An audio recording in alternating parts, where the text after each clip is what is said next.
Alina, particularly given your context at the moment in Ukraine, I just think, my question to you is, so what do you think that we can do as a society, no matter where we are, whichever country, what do you think is the next hopeful action? Because Maya and I use that phrase. We're probably both influenced by the same philosophers. What can we do? What can we do? Well,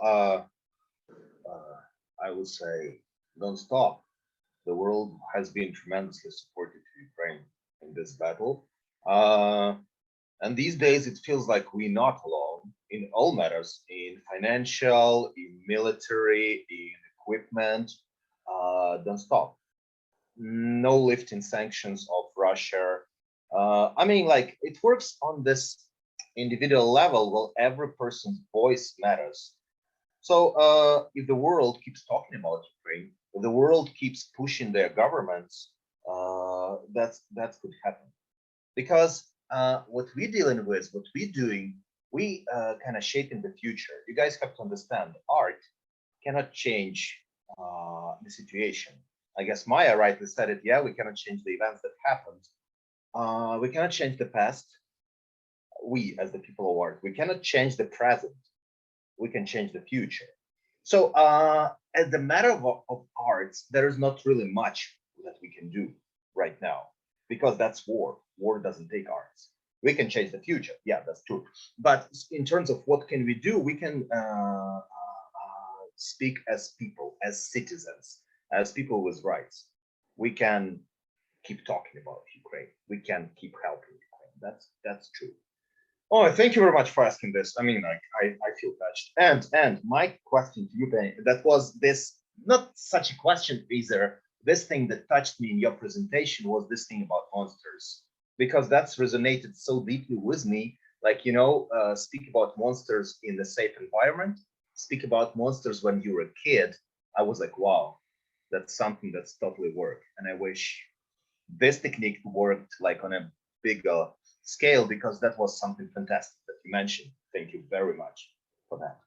Well, I think you have to thank Jay, not his real name, but actually I'm still in touch and he's still pursuing Monsters and Mountains. And I think that when we find something in our childhood that is so powerful that we want to pursue, many artists, internationally and through history and in a contemporary context, are still pursuing the same themes and those kind of curiosities, those obsessions.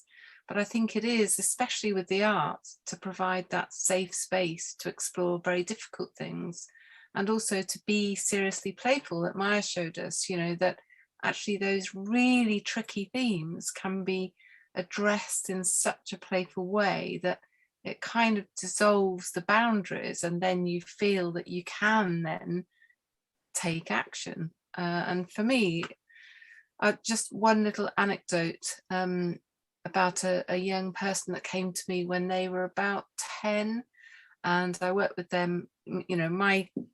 Don't get me on the national curriculum, this is being filmed, so I have to be careful, but yes, I don't really agree with the national curriculum. I don't really agree with tests, SATs, Ofsted, whatever it is in English context.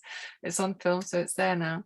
And recently I've been giving presentations around the country, around how we think differently about specifically the English education system. But so this boy came to me when he was 10, and he was an inverted commas school refuser, disengaged from the curriculum, the school, didn't really want to go to school, didn't want to be involved in learning. So I just asked him that very simple question: what would you like to do? What's your ideas? What's your interests? How do you want to share them? Who do you want to work with? What do you need? Ken Robinson wrote a book called The Element. If we find the element, then we can pursue our passions. And this boy was drawing lots of different monsters and lots of different creatures and these imaginary worlds that were kind of quite dark. Anyway, long story short, he's now an adult. He's still in touch, and all of his paintings, he went through art school. He's now got his own studio. He's exhibiting nationally. and his large-scale paintings are drawing on his monsters from his childhood. And I think that is such a powerful kind of message, that we need to remember that children bring their lived experience and their agency to the present situation, and we need to respect that. Before this call was recorded, people didn't have the beautiful witness of Maya's daughter was playing very naturally and very playfully, and that's what we need to do with children, to play with them and be companions in their learning, so that every child loves learning. I'm very passionate about that, and I'm so passionate I'm going to stay for a few minutes. Yeah, because from your presentation, you said creativity is a way of being in the world, and I noted down nature, imagination, collectivity, and I think that links with also because through art, from young age or old age, we need art is there to kind of prompt the imagination, imagine that we can all imagine some other outcomes, possibilities for the future, as Alex said, possibilities to change, possibilities to act, and that's something that creativity as a way of being in the world, I kind of noted from you, is something that prompts this imagination that can bring actions. And I would say that all these issues like war, but also climate change, they are all linked. They are all kind of, we all need to reimagine our humanity and how we exist in this world and relate to each other, and how we collaborate with each other instead of separate us and them. So yeah, yeah. I agree with you, Maya. Just really quickly, I think that because we've got this triple crisis, and obviously, you know, the war in Ukraine is absolutely, you know, we stand with you. And I think that that's why, you know, I wish we were still in Europe. Anyway, don't get me on that. And we have been involved in the UNESCO Futures of Education project, Reimagining Our Futures Together, which is a new social contract for education. I'll just quickly read you, because I'll send this to you, but I've just written an article on reimagining spaces of possibility. And I just say, it's what you say, Maya, it's creating art invites a unique way of seeing and being in the world to make meaning, embracing creativity and critical thinking to express our thoughts and ideas and feelings, our personal and cultural identities. Each art form, and I think we've shown this tonight with our different kind of expertise, has its own integrity and characteristics, and the arts provide ways of saying things that cannot be said in other ways. And I think that's so important, that we're immersed in that space of possibility, as Christopher showed, you know, to then communicate, not only to communicate, but to understand how we are in the world and how being in the world is so important. So yes.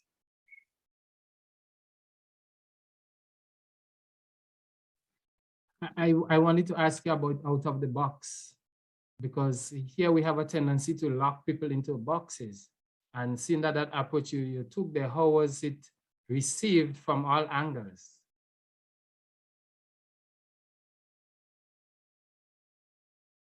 Christopher, are you directing that question to you? That was to you. Yeah, that was to you.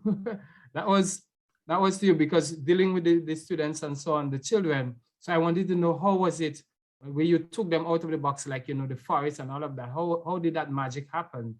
And what was the views of the critic? Were there any against? What were the views? Oh no, that's really interesting. Sorry, I misunderstood your question, but I understand it now. And it's interesting because we did have a project called Unbox, but then, and I won't mention Brexit because I don't agree with that either, but there was a festival of Brexit that's now turned into a festival of creativity that's now called Unboxed. However, our Unboxed project was, in the previous work, leaning on the philosophy of School Without Walls. And I think I showed right at the end an image of an immersive theatre environment, which was the forest, in the canopy of the forest. And the person you saw in the image was Lucy Cassidy, who's one of our artists, who works out of the box all the time. But she designed this beautiful digital creative adventures box that was also analog, and she set up an immersive space that was in the theatre that was an invitation to adopt a creature in the forest. It was called the Society of the Protection of Magical Creatures. And actually what we were trying to do was to break down the walls between the schools and the cultural centres in the city. Bath is a city that you can walk around quite easily. It's misconceived as a white middle class space. It's actually got pockets of deprivation that are absolutely heartbreaking. 1 in 3 children in Twerton, where we work, is in poverty. 1 in 4 with mental health issues. And I think now, especially with this existential emergency, that the porous quality of moving between the schools and the settings and the cultural centres. And I think that many people have said, if we take that action as citizens with a voice, that we are protagonists of our own learning, we're alongside children in that context. I think that's where the power is. I think the more we give the power to the young people and we support them in that in a gentle way, I think that's where I've suggested that every council should have a commissioner for future generations, actually a commissioner for imagination and future generations.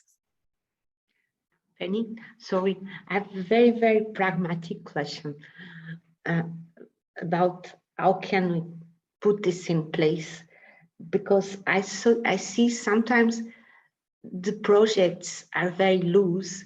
We have private companies, we have foundations, we have charity organizations, sometimes we have municipalities, but for the future, because I'm thinking about Alex said that we need to prepare the future.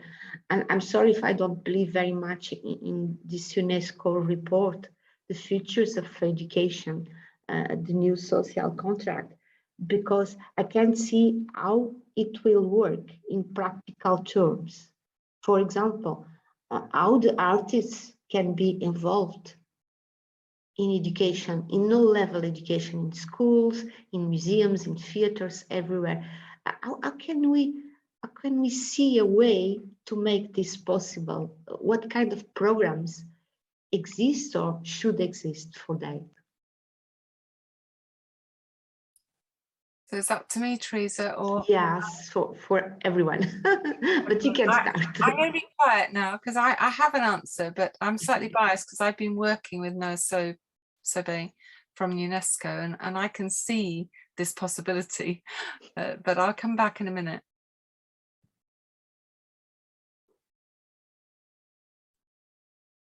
Okay, if I want to chime in here. When you look at the curriculum, as we say, I look at the foundation. And if you look at the root of everything, is when we channel it and we say, this is what you need to know for the future, we are actually designing and telling our people what to think, how to think, apart from giving them opportunities. We have already designed their future. You see, and that's what education is doing now. If you look at the system now, it has already designed the future of the learners. And if it doesn't embrace the arts, what you are doing, because the arts opens up to opportunities and it's explorative. You go, you discover, you try, you learn, you document, you review. Now that approach would work very well. And you can take that into any discipline. If you take that into any discipline, cross discipline, for sure, you would have to rewrite curriculum, you would have to rewrite national standards and allow the arts to fit in every single department. So you attach someone creative to every department to show that because the arts is reality, theater is reality, life, drama is reality, you must now have the creative person to help you with your physics, your maths, your biology, whatever it is, your science, the technology, to understand that we are dealing with reality. And coping, imagining, creating, reinventing has to happen along that angle. That's where we need to plant the creative artists from every angle.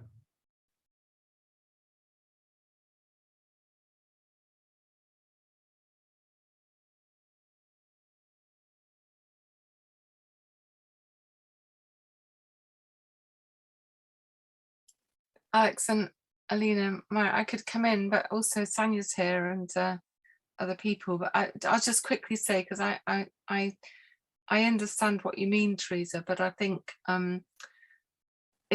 I think we should maybe have a second call with Noah Sobe from UNESCO, because he spoke last week at our university in Bath, in the UK. Well, he's in Chicago. He's a professor in education, and he spoke really passionately about how, you know, we can change things. And I think the 3 points I made a note of when he was talking, you know, it's about an attention to pedagogy. So we talk about a creative reflective pedagogy alongside young people. It's not prescriptive learning that's content led, it's inquiry based, it's invitational, negotiated, it's with compassion, it's about values, you know, around peace and curiosity and creativity.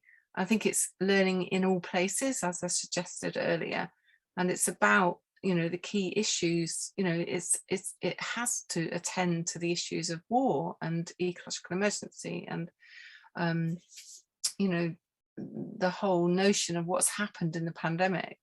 But importantly, I think it's the interdisciplinary space. So if we see schools not just as schools, if we can learn in the museum and the gallery and the fields and the forest, we've got these spaces of liberated learning.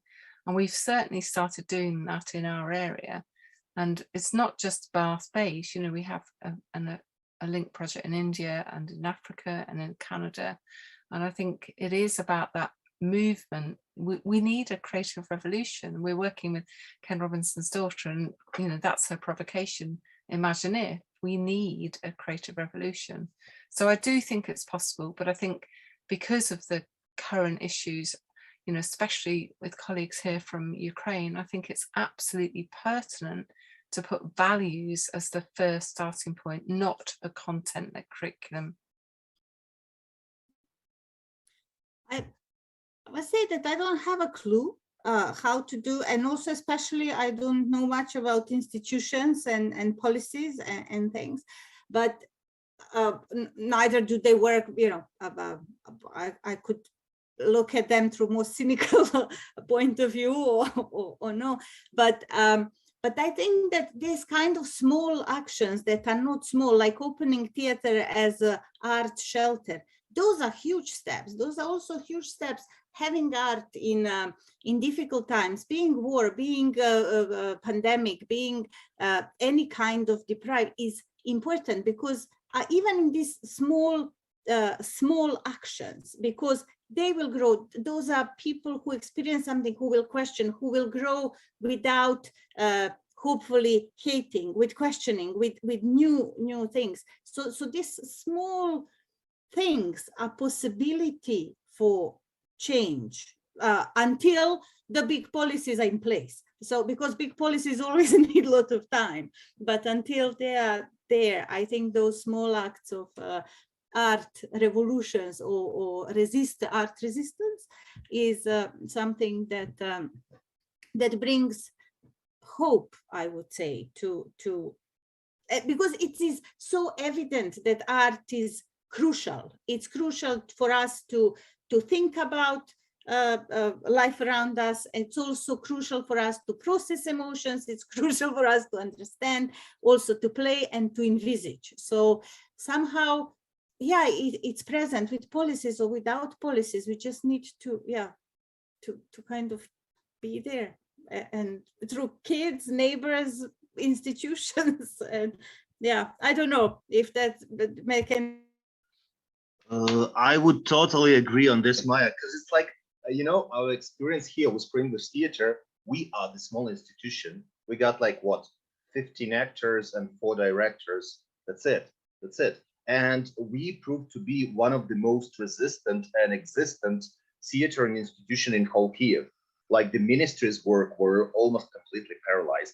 The big associations of art and theaters will just disappeared.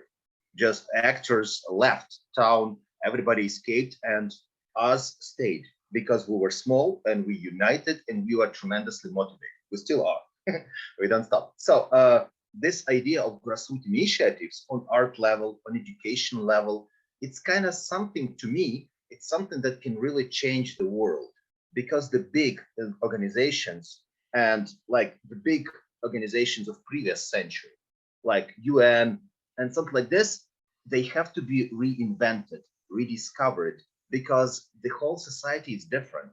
So the way we operate, it's not like resolutions, laws, or decrees. It's the small initiatives that really exist. And in a modern digital world, these initiatives, something like Christoph puts in Granada, that's what's working.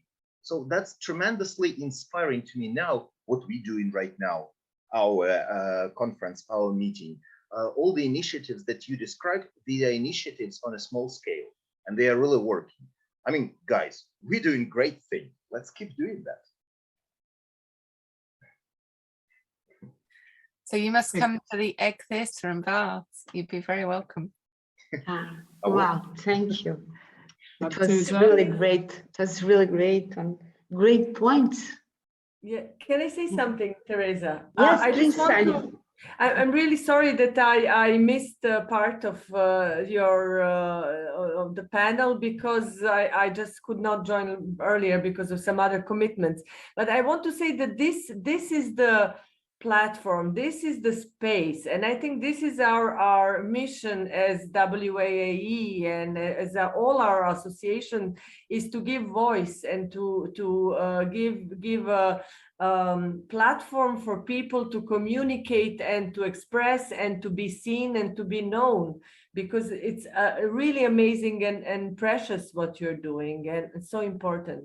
So I think it is so, for me, very, very much inspiring. And I think many images and many things I wrote on the way will stay for me for a long time. I really believe in personal revolutions. I don't believe in big revolutions where you follow a leader or follow a big idea. It is what you do every day, every moment in your life that matters, and the changes you make, you know. I think this is what makes sense. So thank you so much. I think it was a wonderful evening for all who followed. Well, thank you, Sanya. And in name of the World Alliance for Arts Education, Sanya with IDEA, INSEA, ISM, Emily, and also Dance, the old Alliance of Dance. We really want to thank you for your precious contributions for this discussion, and especially for the hope that you are bringing to us. It's amazing. It's really amazing. I'm impressed, really.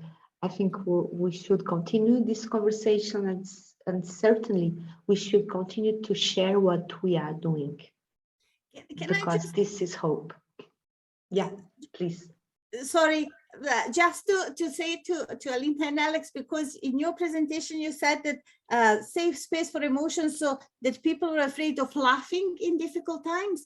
And there is a beautiful article that by two sociologists who analyzed laughter in Syria, Bosnia, and Afghanistan. And actually what came out is that in difficult situations, in war situations, we need to laugh, because laughter as resistant, laughter as kind of a emotional cleansing, but also laughter as, because laughter unites us. So I just want to say that there is a lot of, that laughter is beautiful in difficult times. It works on so many levels, as healing, but also as resistance and as kind of uniting. Yeah, so just wanted to Wow. So let's say goodbye with a good laugh. Well, thank you so much. Yes. Bye-bye. Thank you very much. Thank you. Ring the bell. Thank you Yeah, very ring the much. bell. Thank you, everyone. Really Good good. night. Bye. Yeah. Bye.